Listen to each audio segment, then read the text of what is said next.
Thokozani bogogo nomkhulu salwa sendoda lesi ugogo bathi nimbatha umavula kuvala emzini amanye amadoda. Siyaqhubeka ngane zakwethu nje bathi ngithembisile i-episode yesibili lena ku series yethu ukuphahlela insebenzo esiyenziwe after you've made an abortion, after uphuphumelele ingane eswini kodwa still izinto zakhe ayihlangane.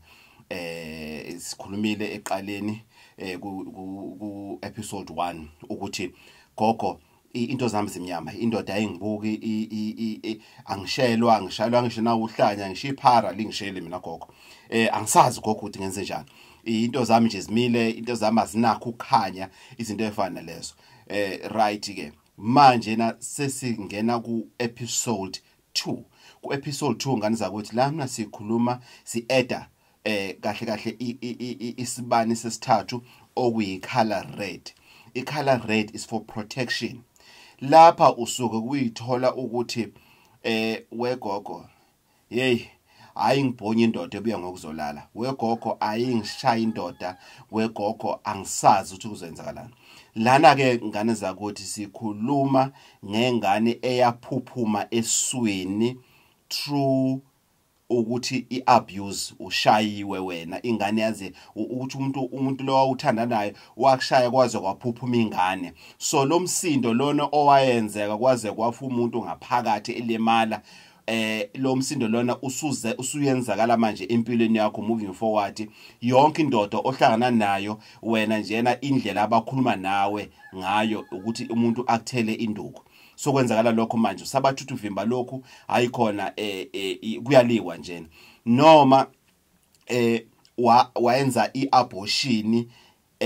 Uma ukhumbula uma wenza iabortion ngani zakwethu kuba khona izinto ezifakwayo ngaphansi okuyizona ezidonsa ingane lena eseswini, ziyafana nommese according to ingane uma sokwenziwe iabortion. So lapho ke kusisikhathi ingane iba violent kuwena, ingane lapho isuke isiza kuwena mawala, ingane isuke isilwa manje na isiletha inkinga empilweni yakho. Wena ukhuluma nomuntu nisabathithi niyakhuluma kahle sokuphakama isandla sokuyashawana sokuyahubhana sokwenziwa lokho nalokho, ilokho kusuka kwenzakala ngane zakwethu. So yilapho sesi-edda khona ke manje na ikhandlela lesithathu esicela kulo enganeni ukuthi sicela iprotection. Mntanami, khandlela number 1, ngikhuluma nawe mntanami, wena ngamkhipha, wena engashawa wazo waphuphuma eswini. Ngicela ukhanya, ekhanyeni ozongipha kona ngicela ungivikele. That is khandlela number 3.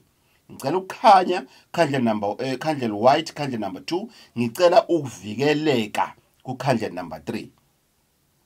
Le khombo ngane zakwethu yet again ayidingi impepho ngane zakwethu ngoba usuke ungahlosanga khona ukuphakamisa zonke izinsebenzo ngoba kusisikhathi thola ukuthi washona lo dadweni okwakhipha isisu naye ma layita impepho because wena no dadweni you share the same DNA.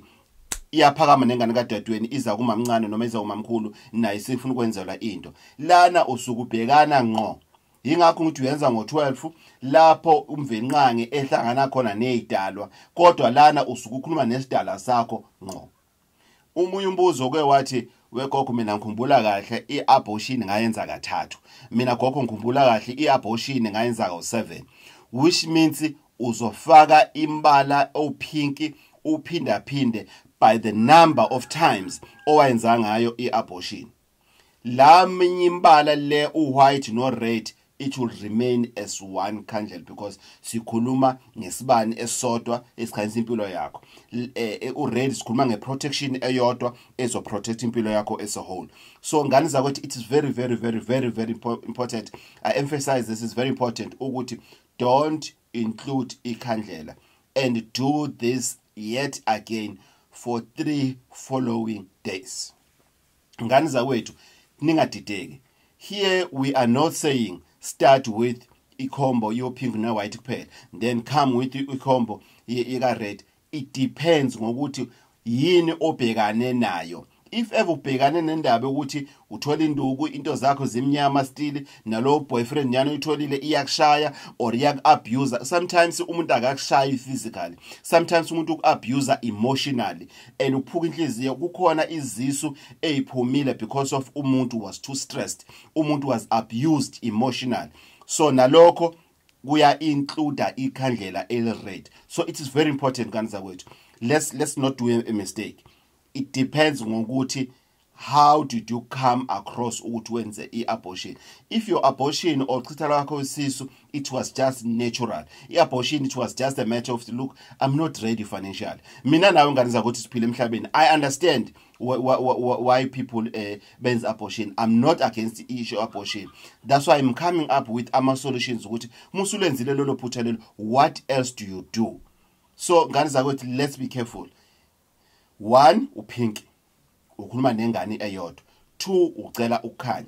3, if ingane iyashona emotionally abuse or physical abuse, ingane iyashona or accidentally wawa kabuhlungu ngendlela engekho right kwagcina sekushona ingane, noma wabo sengozini emoto kwagcina sekushona ingane, izinto efana lezi. Salukwa sendoda ugogo bathini bathi ngane zakwethu, I love this, I love this. It feels good ngane zakwethu to share information efana nalena. Abanye abantu bafuna usizo from all over the world ngane zakwethu. There's a guy ade ngifonele last ati wegogo we si based London, and last based corner, this is what we went through. There was no way to unkosikazi angakhulela because amaphepha akhe were not in order, and we decided to do abortion.